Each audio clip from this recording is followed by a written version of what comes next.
Imagina por un instante que caminas por un bosque envuelto en neblina. No sabes exactamente cómo llegaste ahí, pero algo en el aire te llama. Una brisa suave acaricia tus mejillas y el canto de un búho lejano parece guiarte. A cada paso que das, el mundo se va desdibujando y frente a ti, entre la niebla, se abre un sendero de piedra, un sendero que no pertenece al mundo de los vivos.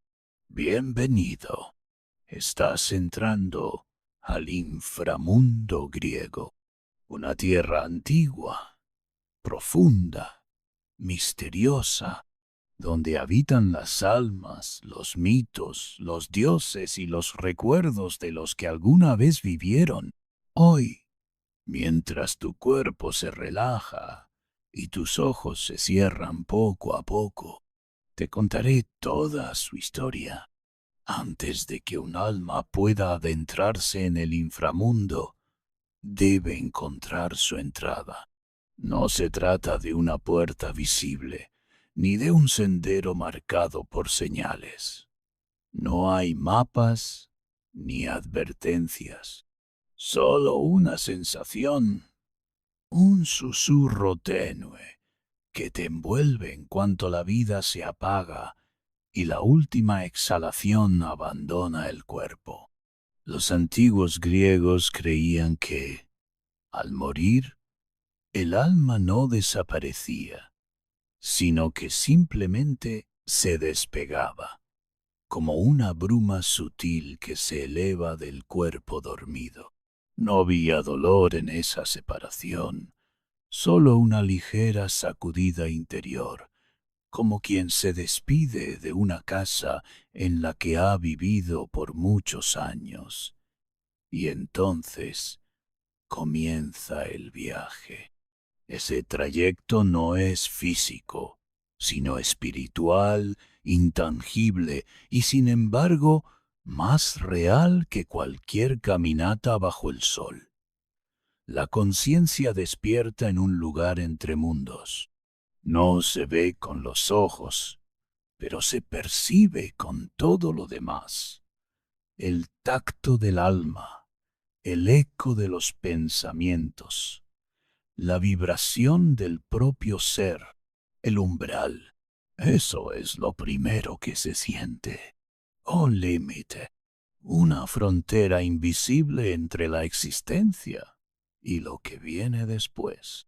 Y aunque muchos imaginaron ese umbral como una grieta en la tierra, una caverna oscura, un hueco escondido en una colina olvidada, o una abertura entre raíces de cipreses centenarios, la verdad es que ese umbral no estaba en ningún lugar, o quizás estaba en todos al mismo tiempo. Imagina una noche sin viento, donde todo está en silencio, un silencio que no inquieta, sino que envuelve, un silencio que parece mirarte desde adentro. Ese es el umbral. No se cruza caminando, sino cediendo. No se abre con llaves, sino con la disposición a soltar. El alma, al llegar, no corre, no se agita, no huye, porque allí no hay prisa, allí no hay relojes ni pasos, solo existe la conciencia de que algo ha cambiado y que lo que viene no es el final, sino un comienzo distinto. En las antiguas leyendas griegas se decía que algunos podían ver el umbral incluso en sueños. Lo veían en sus visiones más profundas, cuando el cuerpo descansaba y la mente se dejaba llevar. Algunos lo describían como un río envuelto en niebla, otros como una luz lejana en un túnel que no parecía tener fin. Había quienes hablaban de sentir una brisa que olía a tierra antigua, a recuerdos enterrados. Todos sabían lo mismo.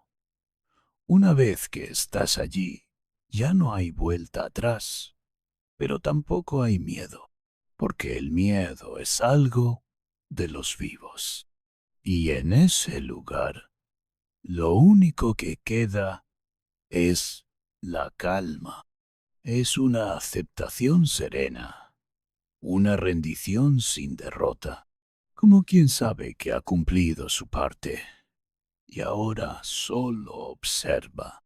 Observa cómo las formas cambian, cómo los sonidos se vuelven ecos suaves, cómo el peso del cuerpo ya no existe. Allí, frente al umbral, uno siente por primera vez lo que realmente es un viajero sin nombre, sin edad, sin pasado, solo un ser avanzando. Y es entonces, y solo entonces, cuando el umbral se abre, no como una puerta que cruje, sino como un pensamiento que se disuelve, una transición sutil, como si el aire mismo se transformara en agua y uno flotara sin saber cuándo comenzó el descenso. Y allí empieza todo. El inframundo no se impone, no ataca, no arrastra, te espera, con la paciencia de los milenios, con la sabiduría del silencio, porque antes de cruzar el río, antes de enfrentarte a jueces y sombras, antes de recordar lo olvidado, primero debes pasar por este lugar, este umbral sin forma, pero con presencia, este instante donde te das cuenta de que algo nuevo está por comenzar. Después de cruzar el umbral, no hay caminos claros, ni voces que orienten, solo un paisaje que parece suspendido en el tiempo, cubierto por una neblina que se desliza como un velo sobre la conciencia. Y entonces aparece el primer gran límite, el río Estigia. No es un río cualquiera. No es agua que fluye alegre entre piedras o que acaricia los bordes de una ribera fértil. La Estigia no canta como los ríos del mundo superior, no baila con la luz del sol, ni refleja pájaros volando. Es otra cosa, oscuro, profundo, silencioso, pero lleno de voces. La Estigia se extiende como una cicatriz líquida en medio del inframundo, separando lo que queda atrás de lo que viene después. No hay orillas fáciles, no hay puentes, solo esa corriente espesa, casi inmóvil, que parece estar hecha no solo de agua, sino de memorias.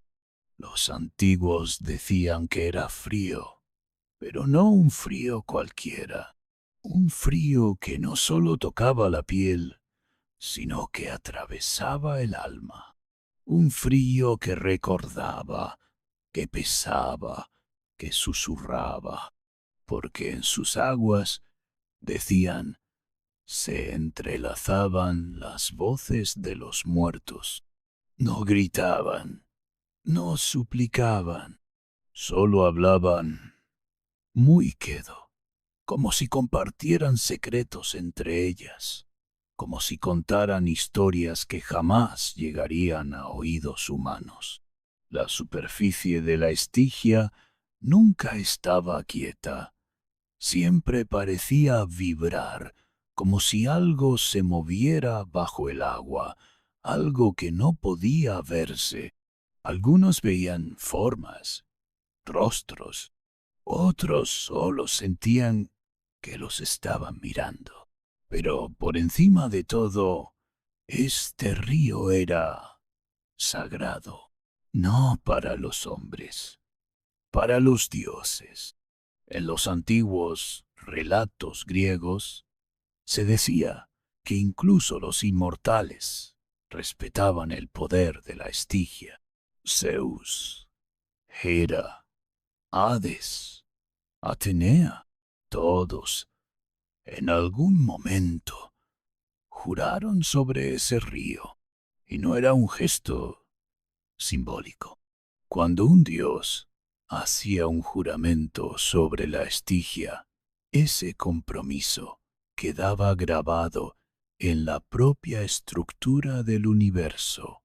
Era como si la promesa descendiera al fondo del río y allí quedara sellada, viva, eterna. Y si un dios osaba romper ese juramento, no enfrentaba solo el enojo de los demás, enfrentaba al río. Se decía que perdía la voz, que su esencia se marchitaba, que su poder se deshacía como ceniza en el viento, a veces durante un año, a veces durante 9. No hay lugar más temido entre los dioses que la ira silenciosa de la Estigia. Por eso, el alma que llega allí no lo hace con arrogancia. Siente, intuye que está frente a algo más grande, más antiguo, más consciente. Y sin embargo, no puedes quedarte en la orilla. El viaje debe continuar, pero no puedes nadar. No puedes construir una barca. No puedes volar. Hay una sola forma de cruzar, y es esperar. Esperar a Caronte. Aparece sin previo aviso. No se le llama, no se le suplica. Simplemente se le espera. Caronte, el barquero eterno. Un rostro ajado por el tiempo, ojos hundidos, sin brillo, una túnica raída, una barca que parece hecha de sombras y madera vieja. No habla, no sonríe, tampoco juzga, solo observa y extiende una mano esperando el pago. Una moneda. Los vivos solían colocar una óbola bajo la lengua del difunto antes de enterrarlo. No era por tradición, era por necesidad. Sin esa moneda, el alma no cruza.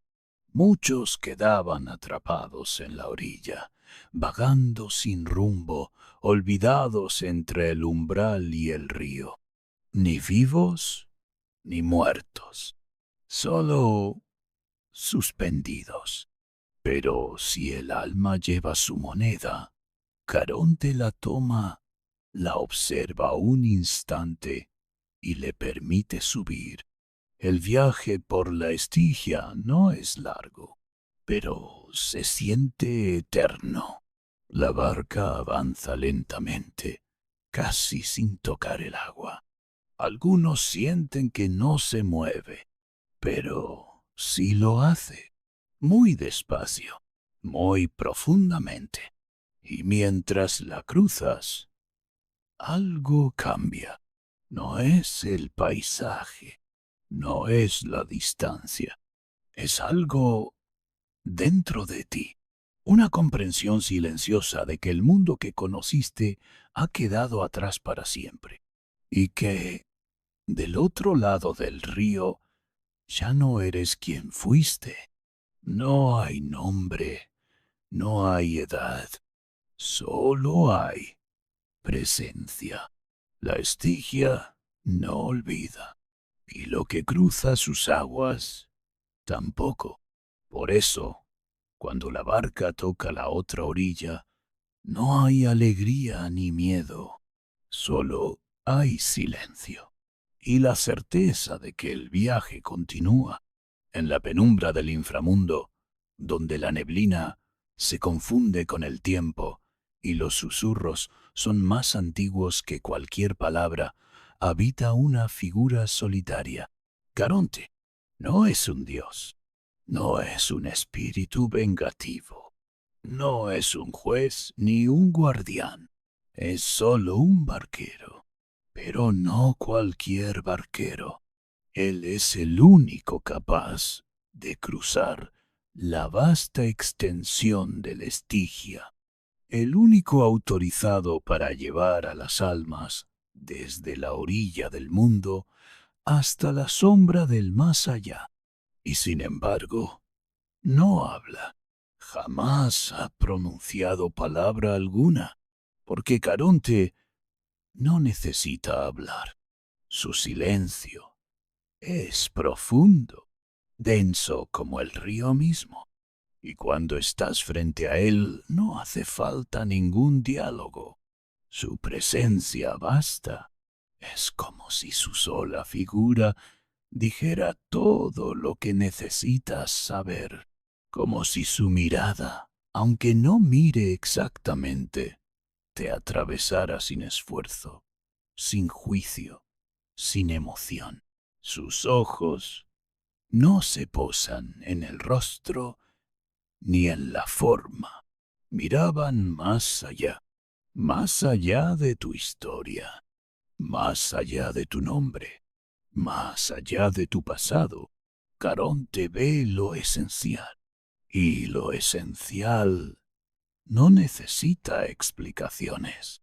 Su barca es pequeña, tan pequeña que cuesta imaginar cómo puede sostener tantas almas. La madera está desgastada, con grietas que parecen cicatrices del tiempo. No cruje, no brilla, no avanza con gracia, pero flota, y flotar en el Estigia ya es un milagro. El remo que sostiene no es grande, ni parece fuerte, pero se mueve con una precisión ritual. Cada brazada es exacta. Cada giro parece marcado por siglos de repetición. No hay fuerza desmedida, solo constancia. Pero no todos tienen el derecho a subir. Para poder hacerlo, hace falta un precio. Un óbolo, una simple moneda que los antiguos colocaban bajo la lengua del difunto antes de enterrarlo. No era por costumbre, era por supervivencia, porque sin ese óbolo, Caronte no mueve su barca, no te mira, no te toca, y tu alma queda suspendida, varada en la orilla, sin rumbo, sin guía. Hay quienes creen que esas almas se desvanecen, pero no, siguen ahí, caminando en círculos, olvidadas por el tiempo, incapaces de avanzar, ni vivas, ni muertas, solo detenidas. Por eso, el óvulo era sagrado, una entrada, una contraseña, un salvoconducto hacia el otro lado. Y cuando el alma lo llevaba consigo, Caronte extendía su mano lenta, segura, callada, y la tomaba sin mirarla. No había agradecimiento, no había juicio, simplemente el permiso. Y entonces la travesía comenzaba. Subías a la barca. Notabas cómo el aire se hacía más denso, cómo el silencio se profundizaba.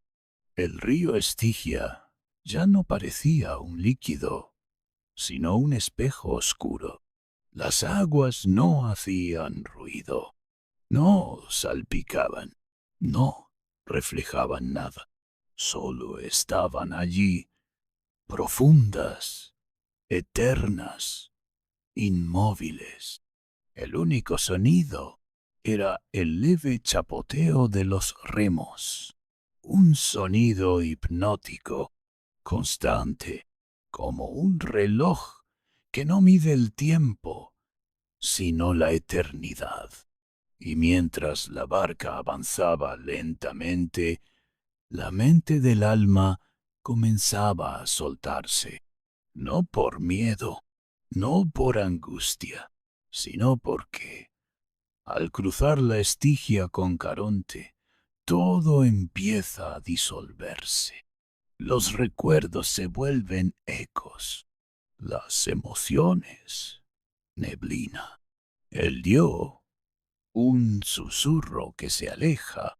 No es que olvides, es que dejas de necesitar recordar en ese cruce.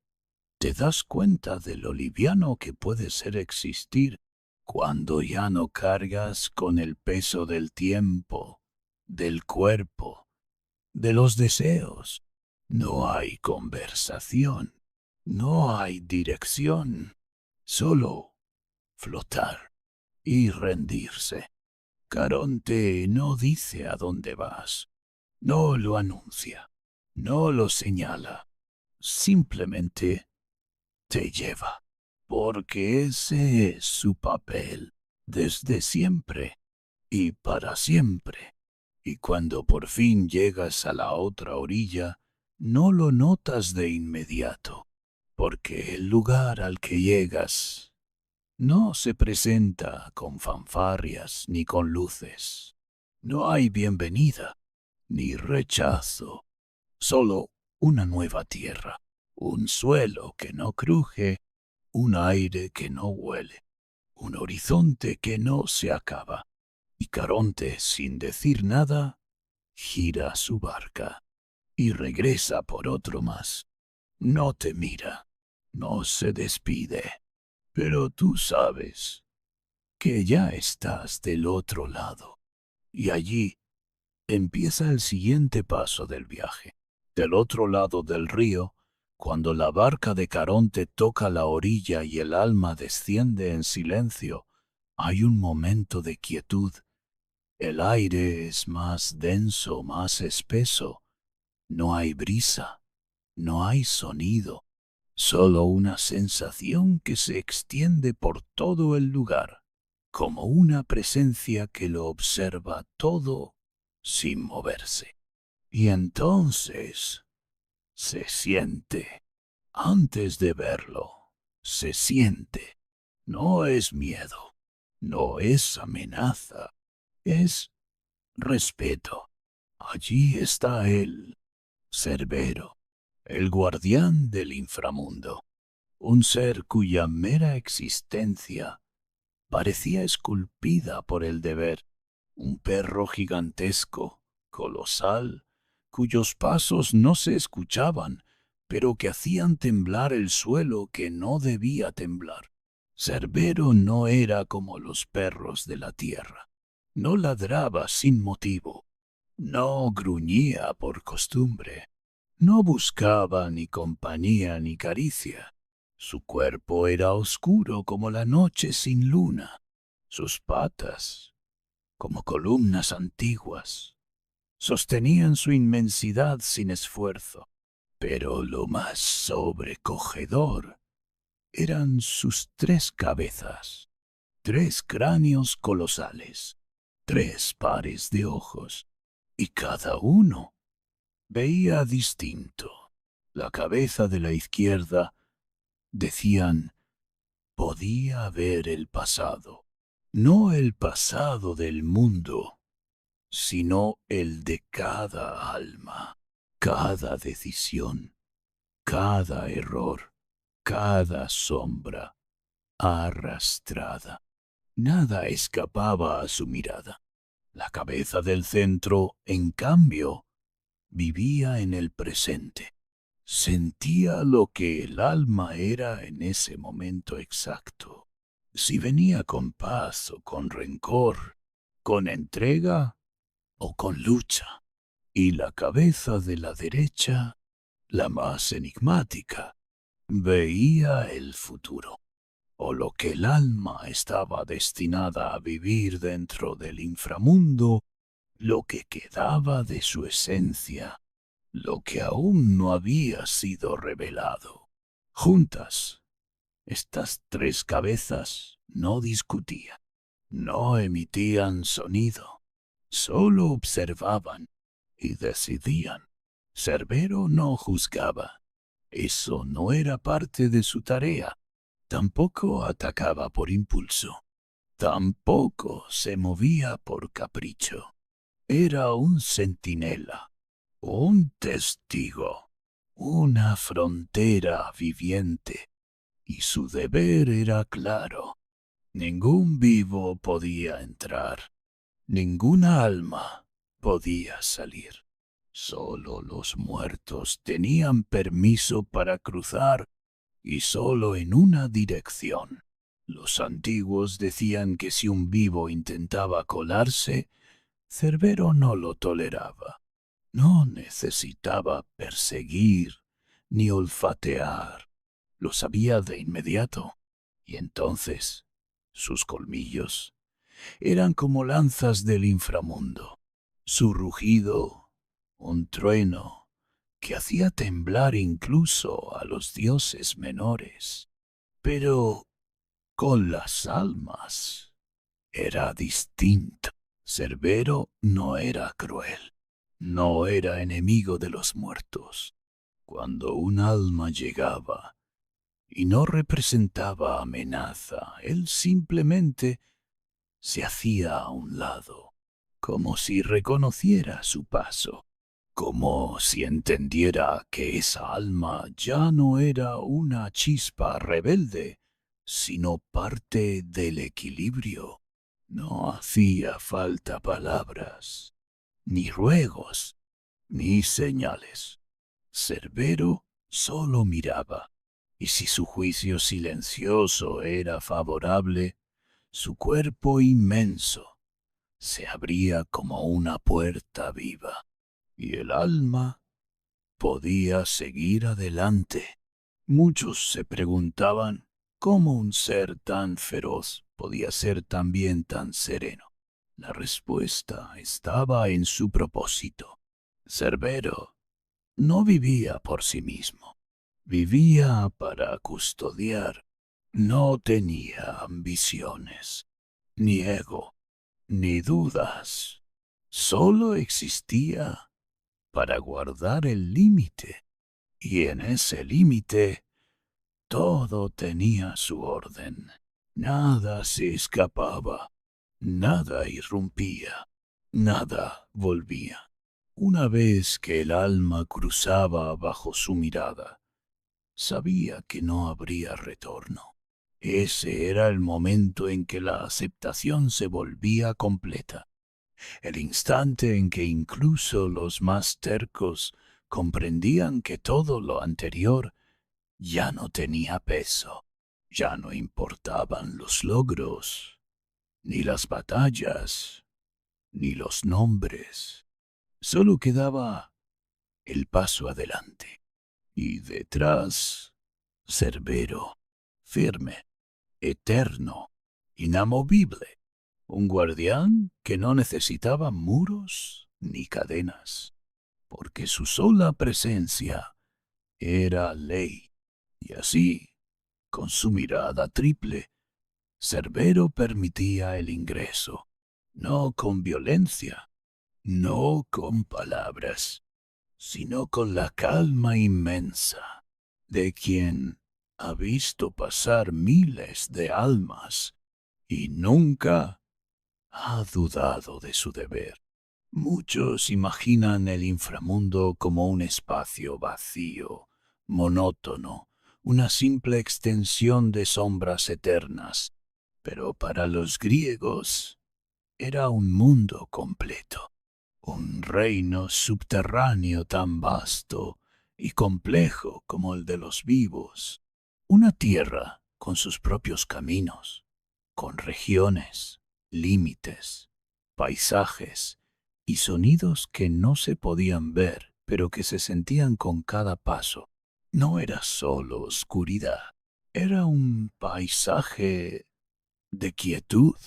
Había valles suaves donde la niebla descendía como una caricia sobre la tierra callada. Había cuevas profundas donde los ecos no regresaban. Montañas que parecían no terminar nunca, como si fueran columnas que sostenían el techo del otro mundo. Y ríos, siempre los ríos. Ríos que no fluían hacia el mar, sino hacia la memoria. El inframundo se dividía en regiones, cada una con su propósito, con su peso y con su verdad. El Asfódelos, por ejemplo, era una llanura melancólica, un lugar donde llegaban las almas comunes. No eran héroes, tampoco villanos, simplemente personas con vidas tranquilas, silenciosas, sin grandes errores, pero también sin grandes virtudes. Allí vagaban sin sufrimiento, pero sin alegría, como hojas que flotan en el viento sin dirección. No había castigo, no había recompensa, solo la eternidad en una calma absoluta. Luego estaba el Tártaro, un abismo, no un lugar al que uno camina, sino al que se cae. Allí iban los peores, los traidores, los monstruos, los titanes que osaron enfrentarse al Olimpo y fueron vencidos. En el Tártaro, el tiempo no existía como lo conocemos. Era más denso, más cruel, como si los segundos se estiraran eternamente. Los griegos temían al Tártaro, porque no era un castigo físico, era un castigo del alma, un lugar en el que uno no solo recordaba lo que hizo, sino que lo sentía una y otra vez, como una llama que nunca se apaga. Pero no todo era dolor. También existían los campos elíseos, una pradera luminosa. Sí, luminosa, incluso dentro del inframundo, no con luz solar, sino con un resplandor suave como el de un recuerdo hermoso. Allí iban las almas que en vida habían actuado con virtud, héroes, poetas, sabios, almas puras. En los campos elíseos todo era armonía. El viento era cálido, los árboles florecían en silencio, y el alma por fin descansaba. No se aburría, no se perdía, simplemente reposaba. Pero entre todas estas regiones, el inframundo respiraba a través de sus ríos, 5 ríos que lo entrelazaban todo. No eran líneas en un mapa, eran venas, y cada uno tenía un carácter. El Aqueronte, también llamado el río del dolor. Sus aguas eran densas y pesadas. Por él navegaba Caronte, y quienes lo cruzaban sentían el peso de todo lo que dejaban atrás. El Cocito, el río del llanto, no por el agua, sino por las almas que lloraban al no haber sido enterradas con el óbolo. Allí quedaban errantes, repitiendo su tristeza sin fin. El Lete era diferente, el río del olvido. Sus aguas hacían olvidar. Quien bebía de él dejaba atrás su vida, su memoria, su historia. Era una bendición o una condena. Dependía del alma. El flegetonte, por otro lado, era fuego, un río de llamas líquidas. No ardía como fuego físico, sino como una pasión eterna, un fuego que quemaba el alma, no la piel. Y por último, la Estigia, el río de los juramentos, sagrado, imponente, ya conocido por quienes han cruzado hasta aquí. Cada río tenía su sonido, susurros, lamentos, canciones que no eran cantadas por nadie, pero que flotaban en el aire como un eco antiguo.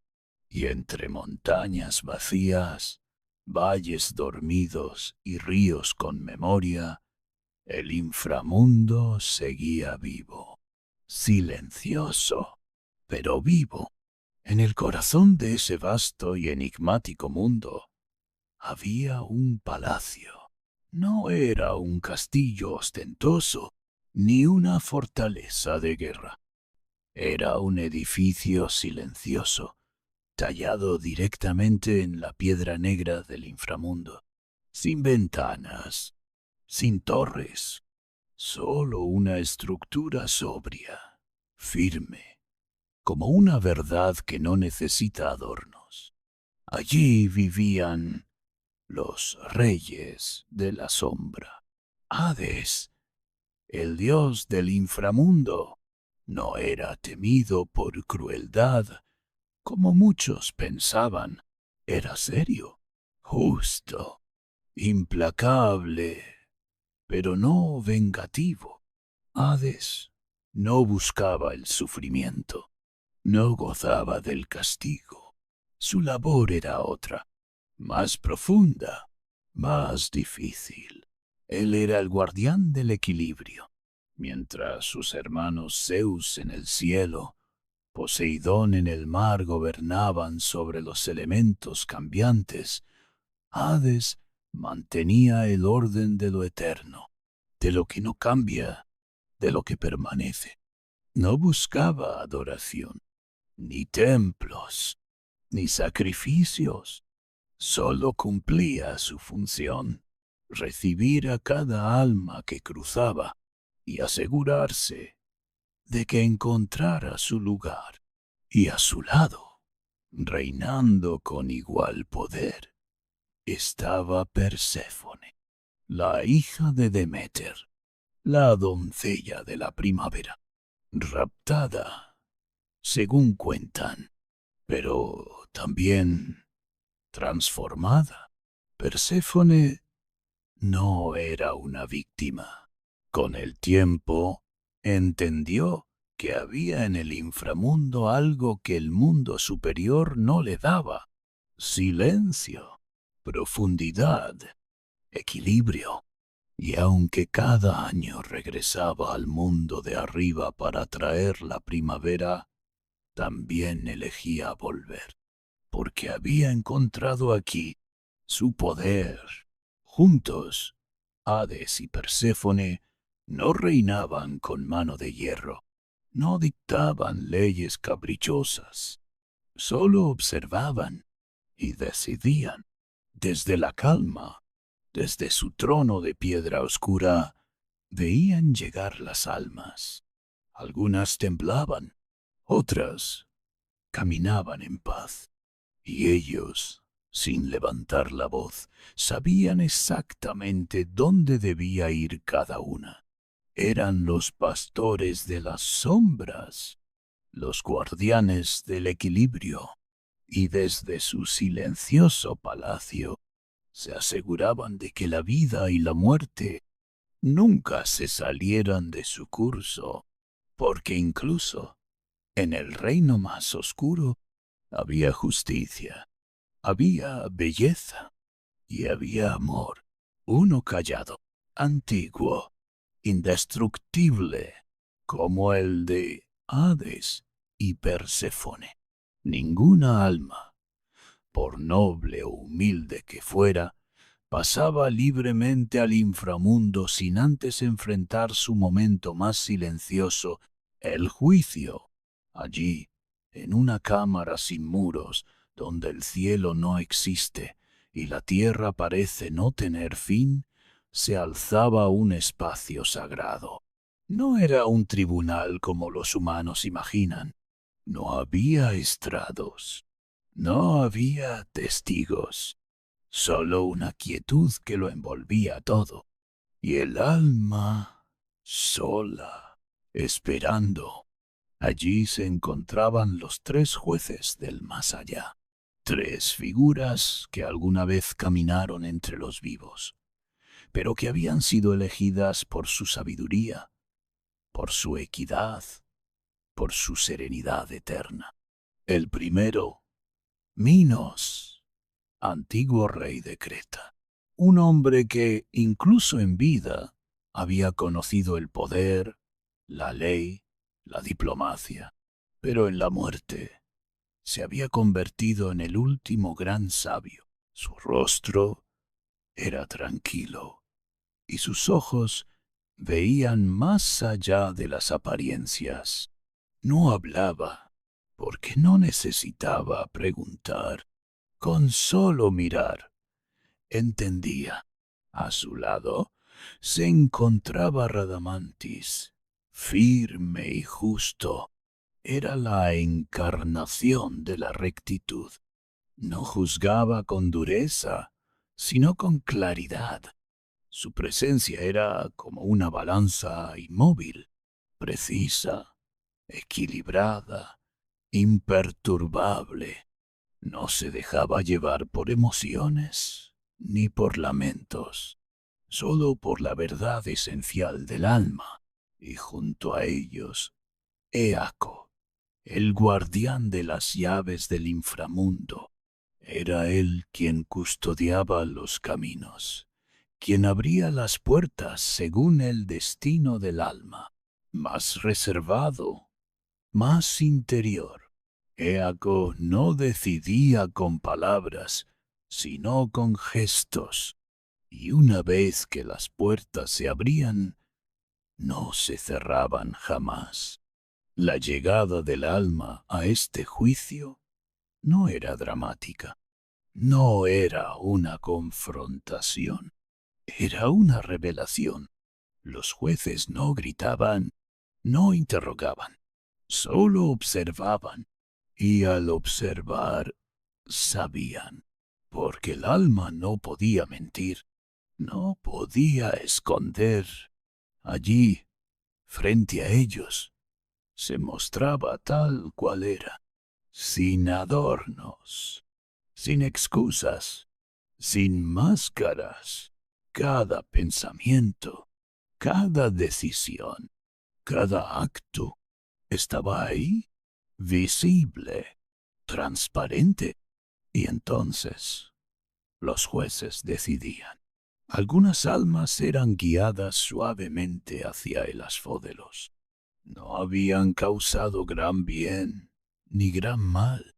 Habían vivido, como casi todos, amando, dudando, fallando, sobreviviendo.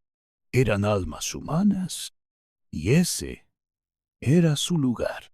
Otras, con una sombra más densa, eran enviadas al Tártaro.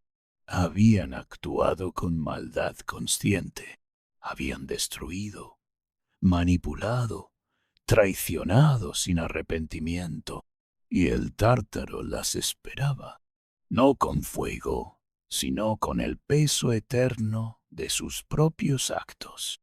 Pero unas pocas, muy pocas, eran conducidas a los campos elíseos, almas que en vida habían sido luz para otros, que habían obrado con compasión, con nobleza, con verdad, y esas, por fin, descansaban.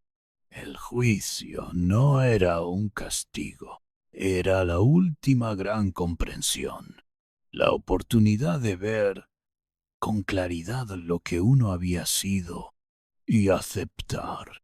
Y así, una vez dictado el destino, Eaco abría las puertas, sin ruidos, sin palabras, y el alma cruzaba, no con prisa, no con protesta, sino con la aceptación que sólo da la verdad, incluso después del juicio, incluso después de haber encontrado su lugar entre los campos del inframundo.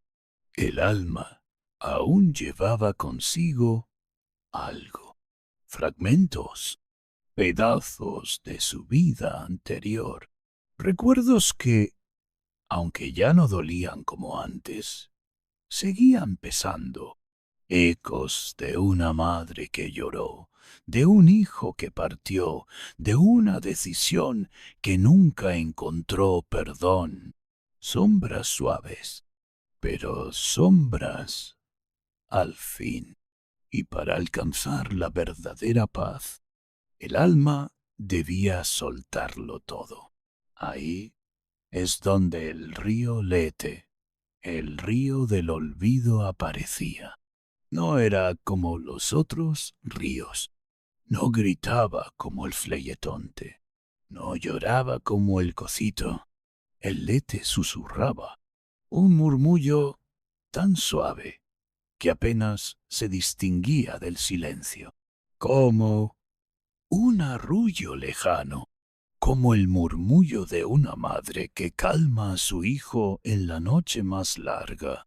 Sus aguas eran claras, pero no brillaban, no tenían reflejo, porque lo que tocaban se disolvía, y allí el alma se acercaba, no por obligación, sino por necesidad.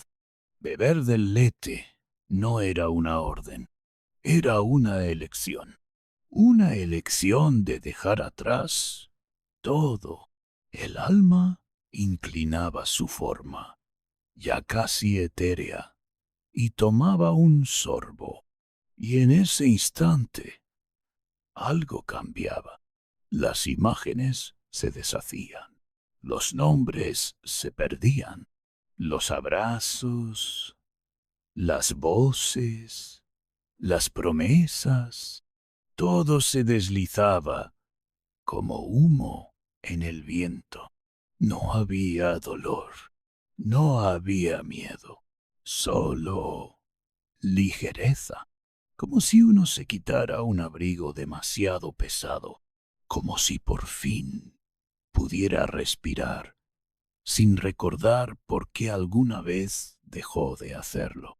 Algunos decían que beber del Lete era como cerrar los ojos por última vez y entregarse al sueño más profundo, ese donde ya no hay monstruos bajo la cama, donde ya no hay relojes, donde el tiempo no corre, porque ya no hace falta medir nada.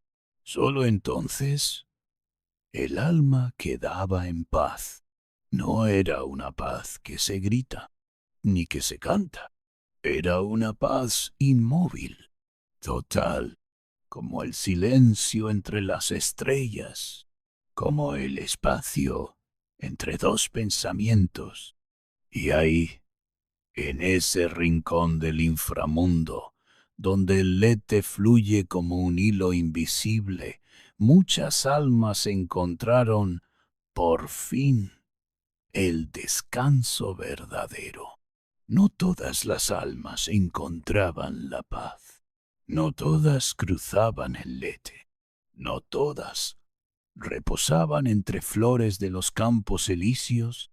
Algunas permanecían atrapadas en un ciclo que parecía no tener fin, no por castigo arbitrario, no por crueldad divina, sino por consecuencia, porque en el inframundo todo tiene eco y toda acción deja una huella. Allí, entre las regiones más apartadas, donde los vientos no soplan y los ríos no alcanzan. Habitan las almas que aún tienen algo por aprender. Sísifo fue uno de ellos, un hombre que en vida fue astuto, demasiado astuto. Engañó a los dioses, se burló de la muerte y pensó que podía escapar al destino. Pero el destino siempre encuentra su camino. Los jueces del inframundo no lo condenaron con rabia. No hubo tormentas, no hubo gritos, solo una decisión.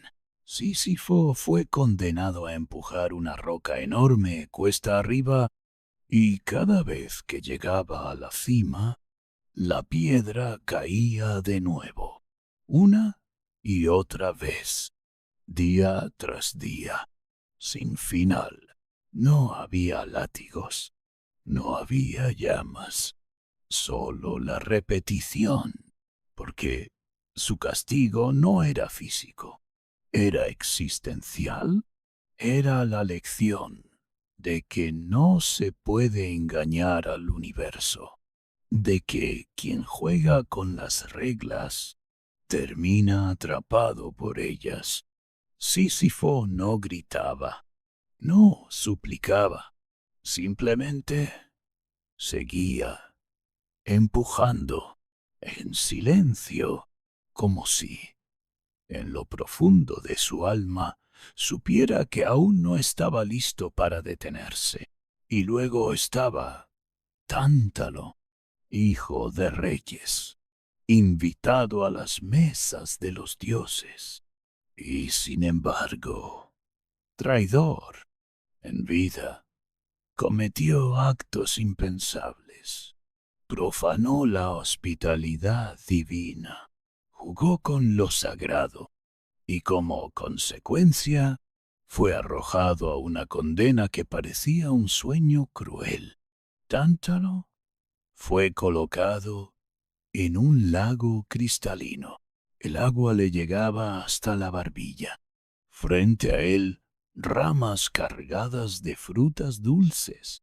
Pero cada vez que inclinaba la cabeza para beber, el agua se retiraba, y cuando alzaba la mano para comer, las ramas se alejaban. El deseo a 1 centímetro, pero siempre inalcanzable. Su castigo no era el hambre, era la ansiedad eterna, la frustración de saber que algo existe, pero no puede tocarse, no por odio, no por sadismo, sino como un espejo, uno que le mostraba una y otra vez lo que en vida había causado la tentación, el daño, la traición, y como ellos había otros, no tan conocidos, no nombrados por la historia, pero presentes, almas que vivían en bucles, almas que repetían sus propios errores como ecos, no en llamas, no en oscuridad, sino en reflejos de su propia esencia. Pero en el inframundo, nada es eterno por castigo. Todo tiene sentido, y cada castigo es una enseñanza. No hay odio en esas condenas. No hay rabia divina, solo consecuencia. El inframundo no busca destruir, busca recordar. Recordar que cada acto, por pequeño que parezca, deja una huella, y que esa huella, algún día, se cruza con nosotros mismos. Las almas castigadas no eran odiadas, eran entendidas, observadas, guiadas, porque en el silencio de su condena tal vez en algún momento aprendieran Y cuando eso suceda, cuando de verdad comprendan, quizá también ellas puedan al fin cruzar el Lete y descansar. Hubo una vez un hombre cuyo canto no era solo música, sino una plegaria, una fuerza capaz de mover lo inmóvil, de calmar lo indomable, de tocar lo invisible. Su nombre era Orfeo. Dicen que cuando tocaba su lira, el mundo se detenía a escuchar. Los árboles inclinaban sus ramas, los ríos aminoraban su corriente y hasta las fieras cerraban los ojos, como si entendieran el idioma de las notas. Pero no fue su talento lo que lo llevó al inframundo, fue el amor. Eurídice, su esposa, su compañera, su inspiración más profunda, había muerto repentinamente, mordida por una serpiente mientras caminaba por el bosque, y Orfeo, al perderla, no lloró como los demás. No aceptó el destino sin más. No se resignó a cantarle a un recuerdo. Decidió buscarla con su lira en las manos, y el corazón desgarrado descendió. Descendió por los caminos ocultos que ningún vivo debía conocer. Cruzó los ríos oscuros, el Estigia, el Aqueronte, y cada nota que tocaba abría paso. Incluso Caronte, el barquero silencioso, quedó inmóvil ante la dulzura de su canto. Incluso Cerbero, el triple guardián, bajó las cabezas y dejó pasar. Orfeo caminó sin miedo, no por valentía, sino por amor, y al llegar al corazón del inframundo, ante Hades y Perséfone, no pidió poder, ni riqueza, ni fama, solo pidió una cosa, que le devolvieran a su amor. Y entonces cantó con una voz que no parecía humana, una canción que hablaba del anhelo más puro, del dolor sin rabia, de la pérdida sin rencor. Y todo el inframundo escuchó. Las furias, diosas implacables del castigo, bajaron la mirada. Las sombras se detuvieron. Los ríos se calmaron y Hades, por primera vez en siglos, se conmovió, accedió, pero impuso una condición. Orfeo debía guiar a Eurídice hacia la salida sin mirarla, ni una sola vez. Ella lo seguiría, pero debía confiar, avanzar sin comprobar, y así lo hizo. Orfeo tomó su lira y comenzó el ascenso, paso a paso, en medio del túnel eterno. Atrás, el leve murmullo de los pasos de Eurídice, pero no podía verla, no podía tocarla, solo confiar, y la duda empezó a crecer. ¿Qué tal si no venía? ¿Qué tal si Hades lo había engañado? ¿Qué tal si caminaba solo? Cada paso se volvió más pesado, cada silencio más insoportable. Y justo cuando vio la luz del mundo superior, cuando solo faltaba un paso, miró, giró la cabeza y la vio. Eurídice, hermosa, callada, triste. Y en ese instante la perdió. Ella se desvaneció. No gritó, no lloró, solo regresó. Regresó al lugar del que nunca debió salir. Y Orfeo se quedó solo. Desde entonces, dicen, sus canciones se volvieron más suaves, más tristes, melodías que aún flotan en los valles, en la brisa, en el recuerdo de lo que pudo haber sido. Porque en el inframundo, incluso el amor más profundo, en los rincones más oscuros del inframundo, donde ni siquiera los ríos se atreven a fluir, allí donde la piedra es más antigua que el tiempo, habitan ellas las erinias, también conocidas como las furias. No eran demonios, no eran monstruos, no eran el mal, eran la conciencia viva, tres hermanas eternas, nacidas del caos y la sangre. Sus nombres susurran el recuerdo de lo que uno quiso olvidar. Alecto, la implacable, la que castiga la ira sin causa. Tisífone, la vengadora del asesinato, especialmente el asesinato dentro de la familia. Y Megera, la celosa, la que castiga la traición, el odio disfrazado de amor, la deslealtad que nace en casa. Su apariencia era imposible de olvidar. Cabellos serpenteantes, ojos que no miraban hacia afuera, sino hacia adentro, porque no necesitaban ver el cuerpo, ellas veían el alma.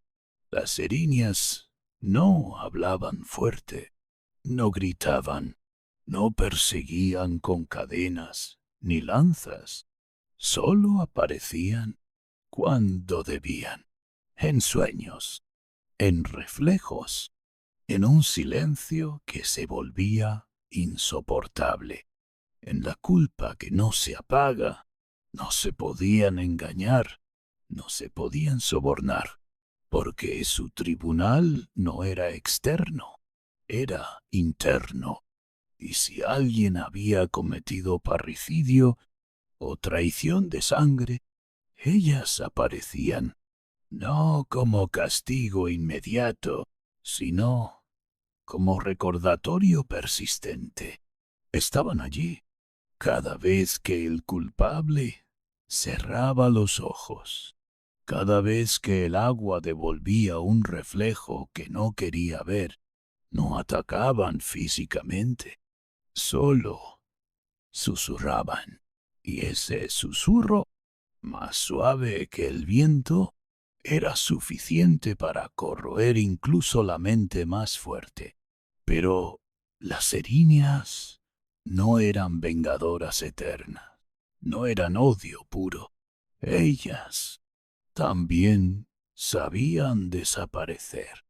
Cuando el alma reconocía el daño, cuando el arrepentimiento no era fingido, cuando la verdad era aceptada con humildad, entonces, sin drama, sin alardes, se iban, porque el inframundo no castiga por castigar, transforma, moldea, refleja, y las erinias eran la parte más dolorosa, pero también más necesaria, de esa transformación.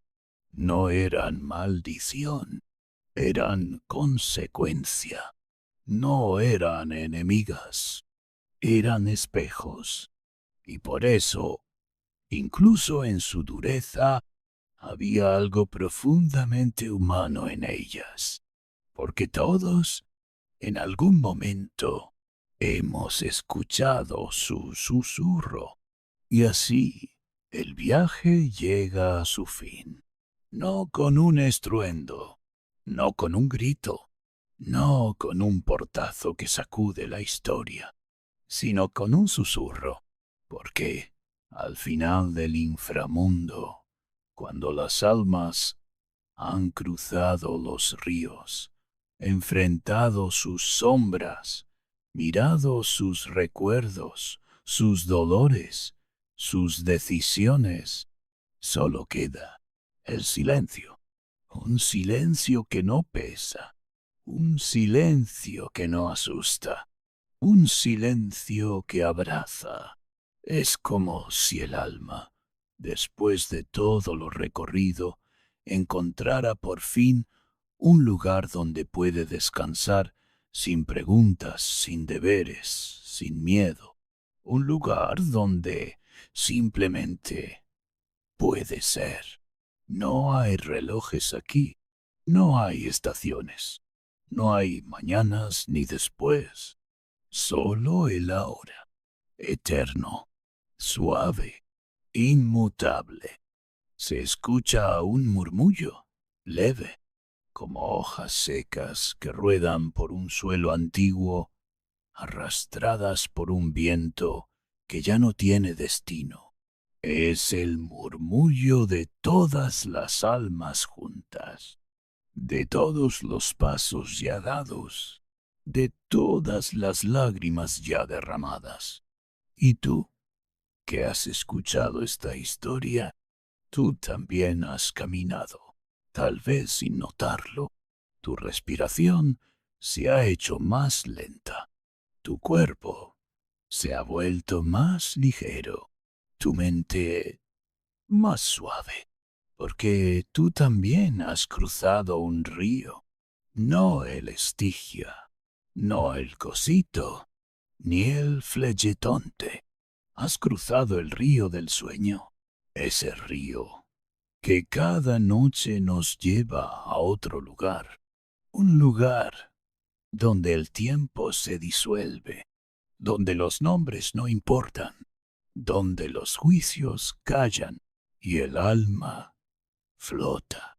No hay Cerbero en este cruce, no hay jueces, no hay monedas que entregar, solo hay una rendición dulce. Una entrega voluntaria, como si el cuerpo dijera, ya está bien, como si el corazón susurrara, ahora sí, puedo dormir. Y mientras te alejas del mundo conocido, paso a paso, respiro a respiro, entras en otro, uno donde todo está en calma, donde el alma no carga, sino reposa, donde no se lucha por avanzar, sino que se flota. Y en este mundo no hay pasado, no hay futuro, solo este instante, sereno, oscuro pero amable, silencioso pero lleno de sentido, porque esta noche tú también has cruzado el umbral, y del otro lado ya no hay necesidad de pensar, ni de recordar, ni de hacer, solo descansar. Y así termina tu viaje por el inframundo griego. Una tierra de sombras, sí, pero también de justicia, de equilibrio, de enseñanza y de misterio profundo. Has caminado junto a las almas, has cruzado ríos, has escuchado canciones perdidas, has visto jueces, reyes, guardianes, dioses, y ahora, con los ojos cerrándose poco a poco, solo queda lo más sagrado, el silencio interior. Respira, lento. Deja que tu pecho se aligere, que tu mente se disuelva, que tus pensamientos se evaporen como niebla que se funde con el cielo, porque esta noche tú también has cruzado el río, y del otro lado solo queda el sueño. Hasta pronto. Descansa y deja que el inframundo te cuide.